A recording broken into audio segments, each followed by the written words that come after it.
সাধারণত ফুটবলের নিয়ম হলো একটা দেশ যতবার বিশ্বকাপ জিতবে জার্সির লোগোতে ততটাই তারকা থাকবে, যেমন ব্রাজিলের 5টা এবং আর্জেন্টিনার 3টা। কিন্তু আপনি কি জানেন উরুগুয়ে ফুটবল বিশ্বকাপ জিতেছে মাত্র 2বার, তাও তাদের জার্সিতে জলজল করছে 4টি তারকা। কিন্তু কেন? এর পেছনে রয়েছে ফুটবলের এক দারুণ ইতিহাস।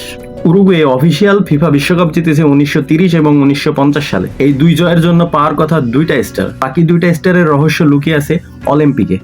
1930 সালে বিশ্বকাপ শুরু হওয়ার আগে 1924 এবং 1928 সালের অলিম্পিক ফুটবল টুর্নামেন্টে সরাসরি আয়োজন করেছিল ফিফা নিজেই।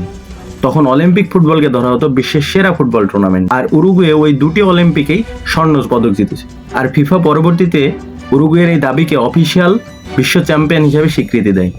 আর এই কারণেই 2টি বিশ্বকাপ আর 2টি অলিম্পিক সোনা মিলিয়ে উরুগুয়ে জার্সিতে জায়গা পায় এই 4টি তারকা।